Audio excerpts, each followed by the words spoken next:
Hi, I'm Stephanie Palmer, the late night quilter, and the kids are in bed. It's after 10 o'clock and the dishes are done. And tonight I'm going to show you how to make a really simple, fun project that I think you're going to enjoy. It's a placemat, and it's a great project for a beginner. We're going to make a mini version tonight because I'm going to make a version that fits really nicely folded up in my toddler's lunchbox. At her school, all the kids bring placemats every day for lunch, and it makes them feel special and a little bit fancy. And it's also nice because they don't have to put their food directly on the table that 5 minutes before they were rubbing their germy little hands all over. So that's why I like this as a fun project to do. But you can use the techniques I'm going to show you in this video to make any size placemat you want. A typical adult size placemat would be like 18 by 13 or 17 by 12. You can decide. But today we're going to make a smaller version that will be finished at 14 by 10. I'm going to show you a really cool technique in this video to make perfectly square corners that are nice and pointy. If you try and make a placemat without this technique, your corners end up being kind of stubby and rounded. I know because I've tried it many times. So even if you're an intermediate sewer, you may never have seen this technique before, and I think you'll find it really fun. So let's get started and make something new.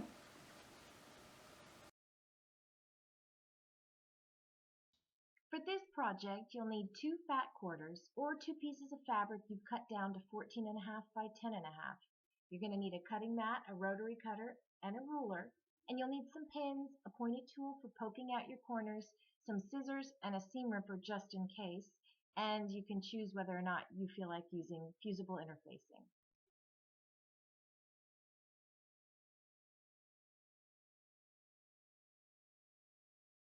Okay, so I'm going to go ahead and cut a little bit off here to make this side 10.5 inches. So I'm going to count over 10. 1, 2, 3, 4, 5, 6, 7, 8, 9, 10 and a half. I set my ruler down and double check again. 1, 2, 3, 4, 5, 6, 7, 8, 9, 10. I can't tell you how many times I have done that wrong. When some little kid walks in the room, I get distracted, I forget what I'm doing. So I always like to check again if I can and make my cut. So now we've got 10.5 this way.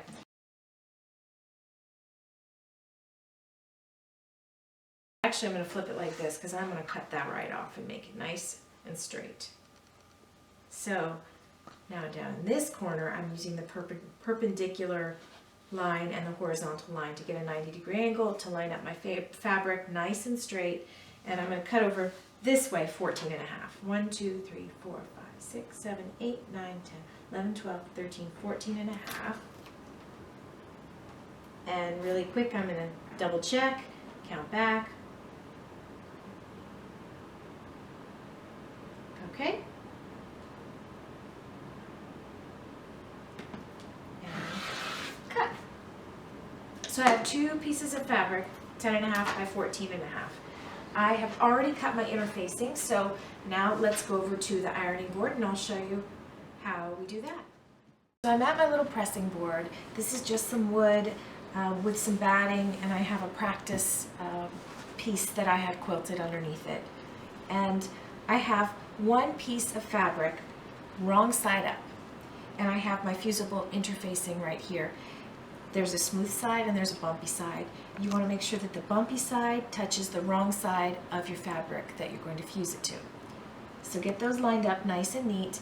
And I also like to use a pressing cloth just to make sure I don't get any of this bumpy side glue on my iron.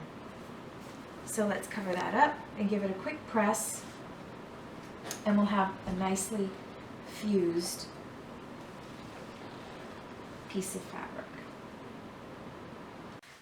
Okay, I've finished pressing my fabric with my interfacing, so it's a little stiffer now. And now it comes time to get ready to sew. I'm going to take my second piece of fabric. This one's covered with little peacocks, and we're going to take the right side of the fabric, and we're going to put them together.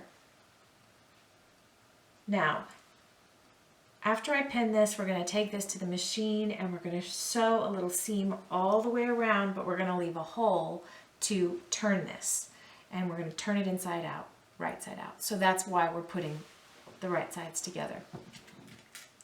So I'm going to put just a couple of pins in because I really don't like using pins. I am not a perfectionist, but it does make it easier just to get it from here even over to my sewing machine.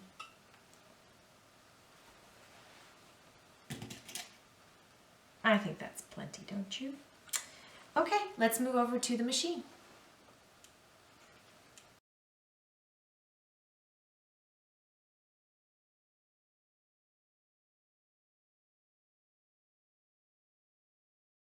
So I've got my fabric under the presser foot and I'm going to start right at the tip top.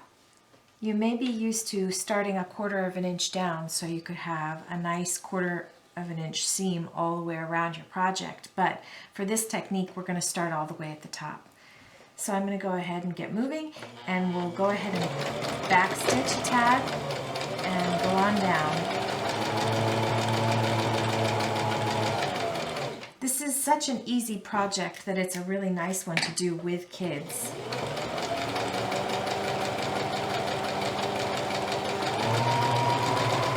Now I'm going to go all the way down right off the placemat. And again, you might be used to stopping a 1/4 of an inch down, but for this technique we're going to do a little different. So now we're going to take our fabric and fold it over like that. You don't have to cut the thread or anything. And now we'll move it right back under the presser foot, put it down, we're a 1/4 of an inch in, and we're going to sew again. And I'm going to be careful to remember to backstitch because I do forget that sometimes. And back on down.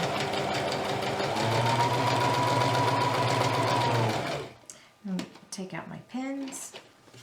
I pinned on the other side and then changed my mind and flipped it over and wanted to sew it on this side. It makes it easier to forget to unpin though, so you have to be careful. And you can see my line isn't perfect. It's not that straight, but you know what? It doesn't matter.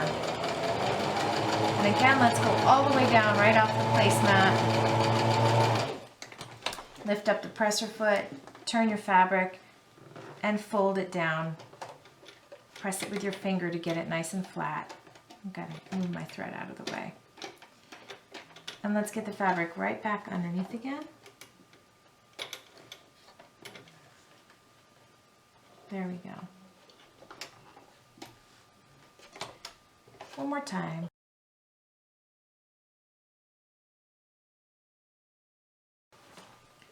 Now this is our last time around, but this time we're going to fold it over like we did before. Get it right back under the presser foot. We're only going to go down a few inches and we're going to backstitch and stop there because we need to leave a nice hole for us to turn our placemat inside out. Don't forget to backstitch.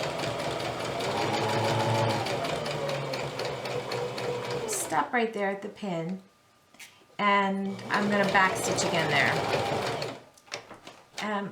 I have to turn my hand wheel forward on this little machine so it didn't stop with the needle down. I'm not going to even cut the thread. I'm just going to move it up enough so I can kind of comfortably fit my hand in. I think that's about right. And put the presser foot back down and we'll start sewing again and backstitch again.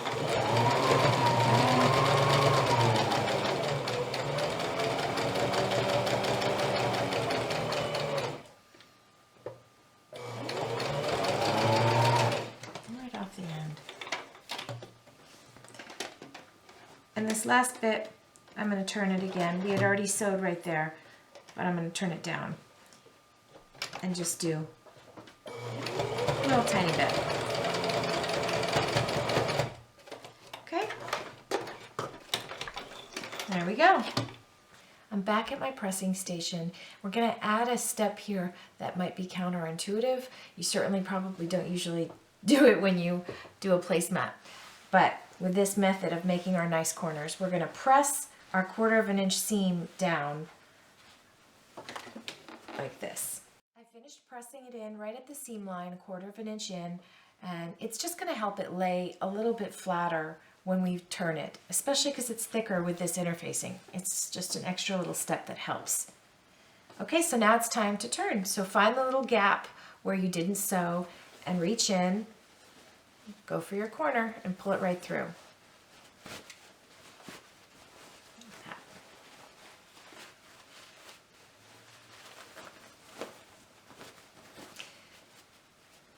Sometimes you might need to trim corners before you're going to turn it through, and other methods of doing this, but with this method you don't have to trim your corners on the inside. Gosh, I barely even need my little pointy tool.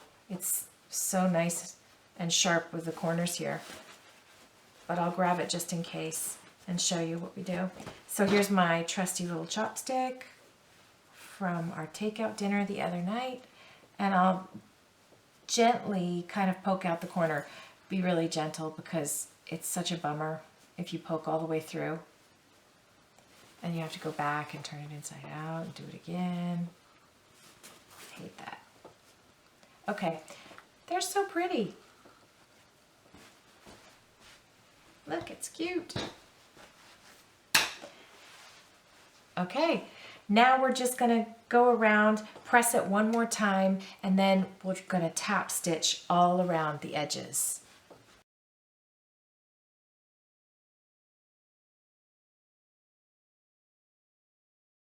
Here we go. Little tiny back stitch and all the way down. And stopping at the bottom, 1/8 of an inch away from the bottom. Again, eyeball it. I think I'll turn the wheel this time instead of stepping on the pedal. All right, now I'm gonna turn it. And that looks good, 1/8 of an inch, and here we go again. It's a little stuck there. That happens sometimes because there's extra fabric there. So I'm just gonna move it up a little tiny bit and go again. That's better.